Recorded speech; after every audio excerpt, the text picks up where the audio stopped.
Welcome to the Mediterranean playground of Saint-Tropez, where the people watching turns to yacht race watching as the fastest sailboats of SailGP hit the water for the Range Rover France Sail Grand Prix.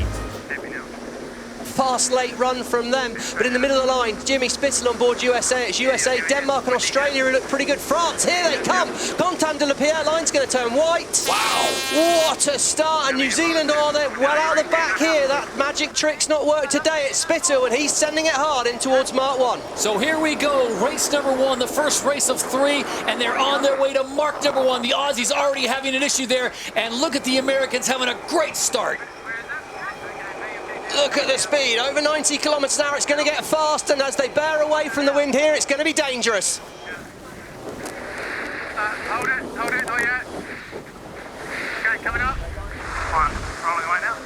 It'll be the Kiwis and then the Aussies, followed by the Canadians.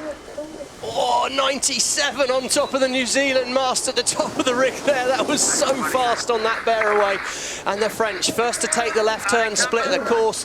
It's all action out here. Look how tight the fleet is, Todd. 22 seconds from 7th to 1st. And important to note here, the Brits have broken the speed record already. Race 1, we've got a new top speed of 98.5 kilometers an hour. That was in that last gate. Absolutely ripping. New Zealand, they slide inside Great Britain. Australia look like they've made it. It's going to be advantage Australia, but they're slow. New Zealand nearly twice the speed for the sprint to the finish. So here we go. Great Britain goes from 1st to 3rd, and now it's a drag race between Australia and the Kiwis. Watch the top of the mast here. This is the danger angle. We're going to see speed records up for grabs over red there on Australia. They've got to keep clear of New Zealand. Oh my word! They dip it. Oh, he's crashed down, New Zealand. What a move from Burling. Peter Burling was in dead last at mark number 1, and here he is taking the win in race number 1. Oh, here we go, and Jimmy Spitzel from nowhere on board USA. He's charging through. Ainsley looks like he's going to get second, and can Australia make the turn down to the finish?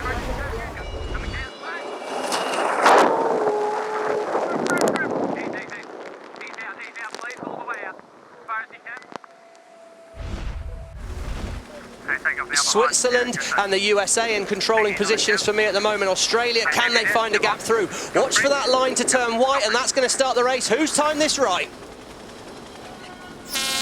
Whoa, the boat's behind the line. Great start, and it's Canada, but are they going to be brave enough to put the bow down and turn it towards Mark 1, where we're going to see some huge speeds? Another great start for the Americans. Can they translate that into a lead here at mark number 1? Remember, this is the danger zone. The wind is up, as Lisa Darman reported. Will they hit 100 kilometers an hour?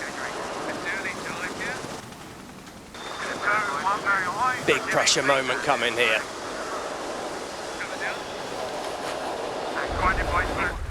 And here we go. Australia look good at the moment, sailing in towards that Saint-Tropez shoreline. Wow, on board Switzerland there with New Zealand, just flying past. Canada, look how close they are to Switzerland.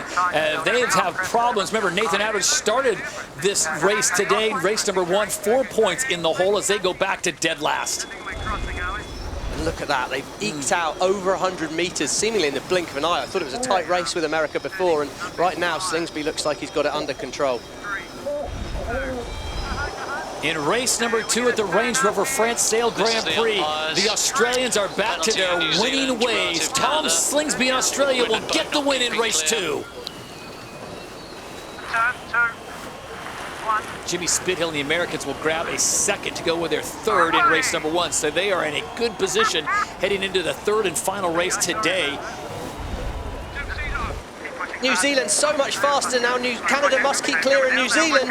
New Zealand are through. Canada going to hold it over. Just get it back. That was so close. It's going to be hard for the Canadians to get down to the finish from here. Oh, it goes clear there. Great start by Jimmy Spithill again. Good start by Phil Robertson on Canada, and it's the Kiwis in the jam in the sandwich. Can they slide out and get the whole shot at Mark 1? High speeds for race number 3 as we get ready to wrap up the day. Day number 1 of the Range Rover France Sail Grand Prix at mark number 1. And look at the speeds. Everyone over 80 kilometers an hour.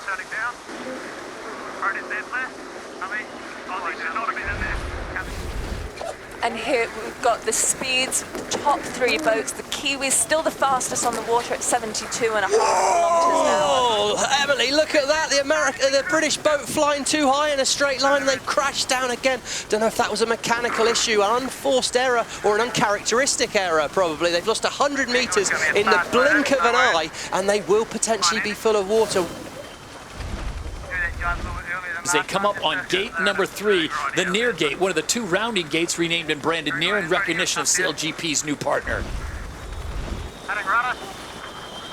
Don't think Ben Ainsley's entitled to room in there. It was very tight. It'd be interesting if that goes to the umpires. Really tight the circle. Ainsley and Great Britain must keep clear. He must keep clear. Switzerland can turn him up into the wind. This is the umpires.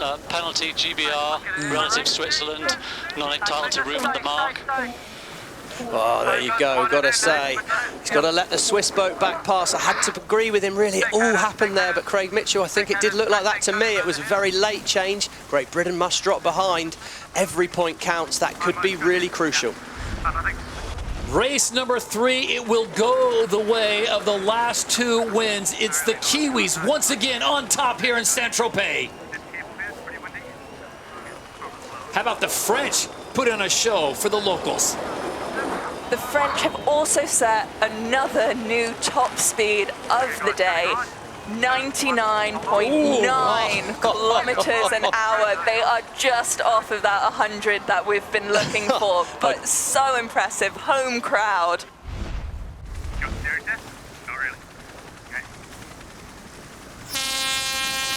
Brilliant start by Ainsley, bang on the line. Jimmy Spittle at the top of the line as well, in control of his destiny, but Switzerland and New Zealand are nearly stopped at the bottom here. Here we go, who's going to be first to build speed? It's Great Britain and USA, they've got the speed up. Will they be able to pop the boat on the foils? Here we go, the wind whisperer Nathan Outeridge on board the Swiss boat though. He turns right, he will stay on the foils. He's taking a different course. Check the rudders, little press, little press. Voice of Stuart Biffle telling them to press, keep the speed on. This will look very good for the Swiss team in the long run, in the short term, but will it be good in the long run? Have they found more wind? When you sail to opposite sides of the course, there's a chance to find more wind. And Great Britain now foiling.